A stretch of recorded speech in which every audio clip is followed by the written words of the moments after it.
علا، قاعدة كده ليه يا حبيبتي؟ ابدا يا بابا، مفيش حاجه، انا كويسه الحمد لله.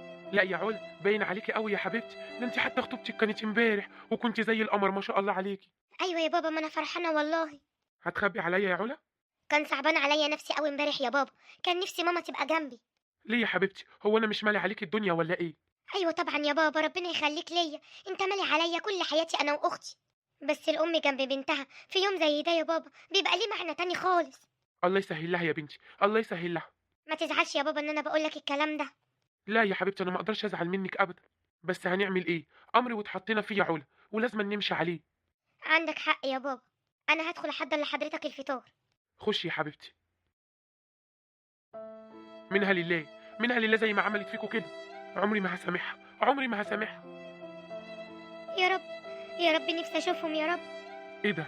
الست اللي قاعده هناك دي انا فاكرها، دي مرات عم محمود، اللي حصل زمان مشاكل ما بينها وما بين جوزها، وبعدين مشيت واتطلقت. انا هروح اطمن عليها واطمنها على بناتها. مساء الخير يا ست الكل. اهلا يا ابني. انت تعرفني؟ اه يا حاج اعرفك، انت كنت ساكنه هنا زمان. اه يا حبيبي، كنت ساكنه هنا. وانت عامله ايه دلوقتي واخبارك ايه؟ الحمد لله يا ابني. الحمد لله انا كويسه.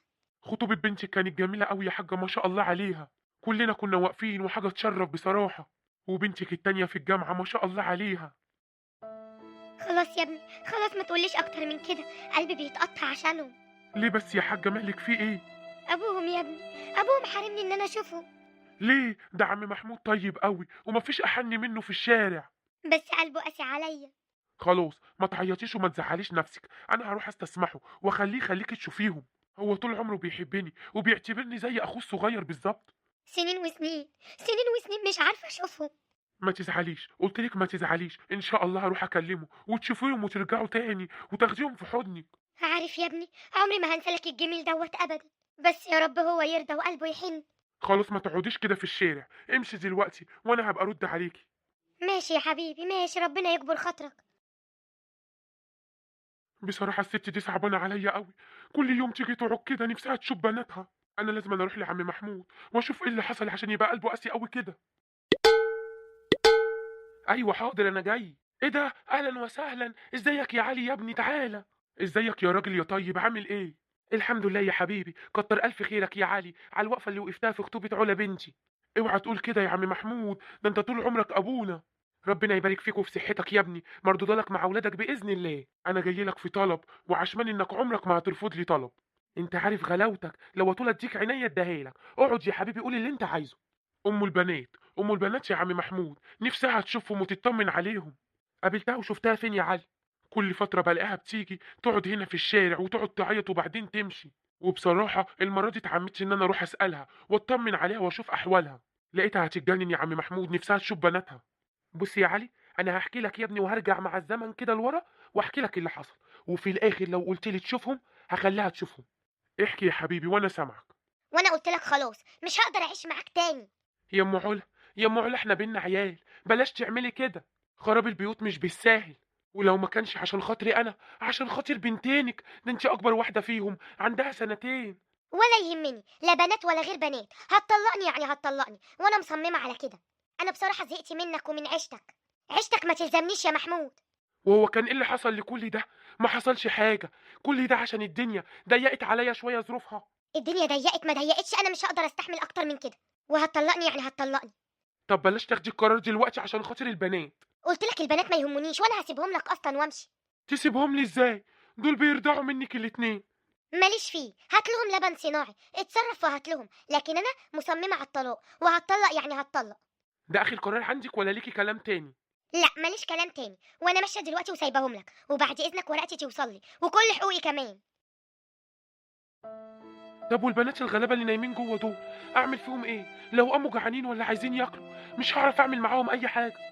حسبي الله ونعم الوكيل فيكي يا شيخ. في ايه يا امي؟ العيال بيعيطوا قوي ليه كده؟ جعانين يا محمود. جعانين وعايزين ياكلوا واللبن بتاعهم خلص. انا هنزل الف على الصيدليات واجيبه. ده الجو برد قوي يا ابني. يعني هعمل ايه يا امي؟ هسيبهم كده يموتوا من الجوع ولا ايه؟ خلاص يا محمود، روح دور بسرعه بس ما تتاخرش، لحسن خلاص هيموتوا من الجوع. حاضر انا رايح بسرعه اهو. منها لله امهم. منها لله. مساء الخير يا دكتور. مساء النور، اهلا وسهلا، اتفضل. بعد اذنك كنت عايز اللبن ده. اللبن ده مش موجود والله، ولو لفيت عليه كتير قوي مش هتلاقيه، ده ناقص. على فكرة انا بقالي اكتر من 4 ساعات عمال الف ومش لاقيه في اي حتة. المشكلة ان اللبن ده من نوع خاص، والبديل عنه هو لبن الام، وبقاله فترة بصراحة ما بينزلش، خصوصا الاسبوع ده. انا اسف والله، لو عندي كنت اديتك حتى لو علبة واحدة. لا كتر خيرك. اعمل ايه دلوقتي؟ اتصرف ازاي؟ انا لازم اروح لامهم، هي اللي هترضعهم، العيال كده هيجرى لهم حاجة. مين اللي جاي دلوقتي في عز الليل كده بيخبط عليا؟ ايه ده؟ انت؟ ايه اللي جابك هنا يا محمود؟ البنات هيموتوا من الجوع ومش لاقي لبن في كل الصيدليات. تعالي ننسى الخلاف اللي ما بيننا ونرجع عشان خاطرهم هم. بقولك ايه، اوعى تفتكر ان انت هتلوي دراعي بالعيال، لا يا حبيبي، روح خرطهم للوز، مش عايزاهم. ده انت اللبن مغرق جلابيتك، ولادك اولى بكل نقطة من اللبن اللي ربنا بعت لهم رزقهم عن طريقك ده. وانا مش هرجع يا محمود، وانت اجري يلا اتكل على الله، ومش عايزه اشوف وشك هنا تاني، ومش كل شويه تيجي تخبط عليا. انا بجد مش مصدق، مش مصدق ان احساس الامومة عندك معدوم للدرجة دي. الاطفال الصغيرين دول مش صعبانين عليكي؟ لا مش صعبانين عليا، وهفضل رميهم لك، انت حر، عايزهم عايزهم، مش عايزهم ارميهم انت كمان. عمري ما هرميهم، عمري ما هتخلى عنهم. هما مالهمش ذنب في انانية زيك. بكرة يكبروا ويبقوا احسن ناس في الدنيا وتتمني تشوفيهم، والله ما هخليكي تشوفي ضفر منهم. طب يلا مع السلامه، ومش عايزه اشوف وشك هنا تاني. جاي يتلكك ويقول البنات جعانه، ما تروح تجيب لهم لبن، ولا مستخسر تجيب، ولا ما معكش فلوس زي ما على طول ما معكش. خلاص بقى كفايه عيشه فقر معاك. اعمل ايه دلوقتي؟ اتصرف ازاي؟ اروح فين واجيب لهم اللبن منين؟ ده الفجر خلاص هيدن، والله بكره تتمني تشوفي ضفرهم، والله ما هنولك ضفرهم تاني. اسكت يا محمود يا ابني، ايه اللي اخرك كل دوت؟ مش لاقي اللبن يا امي، مش لاقيه. خلاص يا ابني، انا عملت لهم كراويه وينسون وناموا. الحمد لله يا امي ان هم ناموا. انا هريح ساعتين بس وهاخدهم اوديهم لدكتور يكشف عليهم تاني ويكتب لهم على حاجه تانية. ماشي يا ابني، خش ريح انت وانا قاعده جنبيهم. تعبك معايا يا امي. تعبنا من تعب بعض يا محمود، مش هنسيب العيال اللي مالهمش ذنب دول. حسبي الله ونعم الوكيل. اديني يا علي يا ابني حكيت لك على كل حاجه، ايه رايك دلوقتي بقى تشوفهم؟ لا يا عم محمود، ما تشوفهمش، ومش من حقها انها تشوفهم. ما كنتش فاكر ان هي بالقسوه دي كلها، ودلوقتي جايه تعيط وتدور على بناتها. ده غير كده بقى احسب بعديها يا ابني كتير، مشاكل مدرسه، مشاكل لبس، مشاكل كل حاجه. كنت انا اللي قايم بيهم كلهم، ومرضتش اتجوز ومرضتش ادخل عليهم واحده تانية، وعشت لبناتي وبس. تيجي في الاخر الروس تتساوى ما بيني وما بينها؟ اظن ما يرضيش ربنا ابدا. عندك حق يا عم محمود، انا ما كنتش اعرف كده. انا بس لما لقيتها بتعيط صعبت عليا قوي، لانها طبعا بقت ست كبيره دلوقتي، واي حد هيسمعها ان هي بتقول ان انت مش عايز تخليها تشوف بناتها اكيد هتصعب عليه، لان محدش عارف الحكايه من اولها وايه اللي حصل فيها. انا حبيت اقول لك يا علي يا ابني عشان انا عارف غلاوتك عندي، وانت برضك بتحبني قد ايه، وطول عمرك واقف جنبي وجنب بناتي، وبعتبرك اخويا الصغير. انا عارف، انا عارف يا عم محمود والله، وربنا يفرح قلبك بيهم، وهم فعلا دلوقتي ونعم التربيه. عارف يا علي يا ابني، النهارده الصبح كانت علا موته نفسها من العياط، كان نفسها امها تبقى جنبها. اوعى تفتكر ان الموضوع ده مش مؤثر فيا، لا مؤثر فيا طبعا. كان نفسي ولادي يحسوا زي اي احساس عيال في الدنيا، بحنيه امهم ووقفه امهم جنبهم في ايام زي دي لما بيحتاجوهم. انا عارف ان بنتي اتخطبت والمفروض تبقى فرحانه بخطوبتها، والتانيه لما دخلت الجامعه برضه نفس الحكايه. اه بيبقوا فرحانين بس فرحتهم ناقصه حاجه. حقك عليا يا عم محمود، ما تزعلش مني. ازعل منك ليه يا علي يا ابني؟ انت كنت جاي وقاصد خير. ويا رب تفرح بيهم وتجوزهم وتشوف احفادهم كمان. ربنا يخليك يا ابني. مع السلامه يا عم محمود. انت جيتي تاني يا حاجه؟ اه يا ابني كنت مستنياك، عملت ايه؟ اعمل ايه في ايه؟ انا عرفت كل حاجه. ضحيتي ببناتك وهم صغيرين بسهوله قوي. وبندم دلوقتي، كنت عنيدة، خدت قرار الطلاق في عند. ومش كل حاجه الانسان بيعوزها بياخدها في وقتها. خلاص الوقت عدى وفات. يعني ايه يا ابني؟ برضك مش هشوفهم؟ القاسيه وحشه قوي يا حاج، وانت حاولي مره واتنين وعشرين ومية، هم يستحقوا المحاوله، وانت اللي عملتي كده في نفسك وفيهم. عندك حق يا ابني، انا اللي عملت كده، ودلوقتي بندم وبدفع الثمن.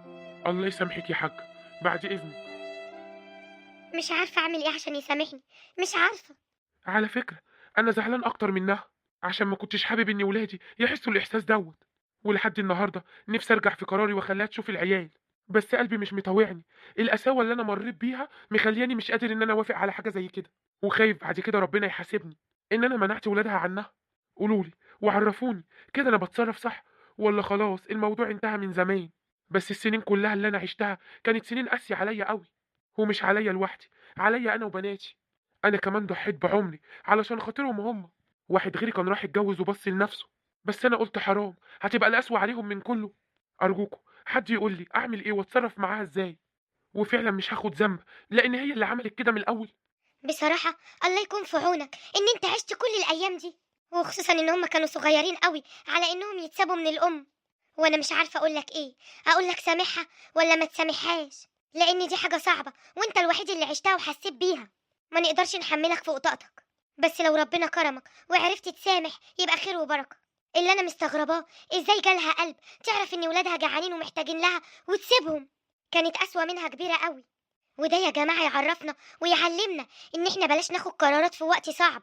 هي خدت قرار الطلاق وصممت عليه وباعت كل الدنيا في وقتها، ودلوقتي راجعة ندمانة على عمرها اللي ضاع من غير بناتها. وبعد ما كانت قاعدة معززة مكرمة في بيتها، دلوقتي ماشية في الشوارع بتتمنى تشوف عيلة من عيالها. قبل ما ناخد القرار ونفكر في نفسنا وعندنا، لازم نفكر في ولادنا قبل أي شيء. وصعب قوي لما الأم بالذات هي اللي تسيب ولادها. يمكن الأم لما بتربي بتقدر تقوم بدور الأب، لكن بتبقى صعبة قوي لما الأب بيربي. عمره ما هيقدر يقوم بدور الأم، ولا هيقدر يمسح الأم من ذاكرة الأولاد. وانت راجل طيب، وإن شاء الله ربنا يخليك تسامحها وتنسى القسوة اللي انت شفتها منها.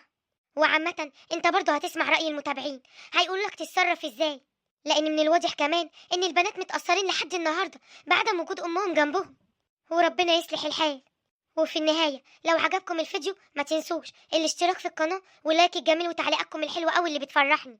واحب اشكركم كلكم على التعليقات الحلوة قوي اللي بتجيني، والتفاعل كمان على القناة، وبإذن الله تكبر وتكبر بكم يا أحلى عيلة في الدنيا. وعايزين في النهاية نصلي على الرسول عليه أفضل الصلاة والسلام، علشان دي الحاجة الحلوة اللي هتقعد لي وتقعد لكم إن شاء الله.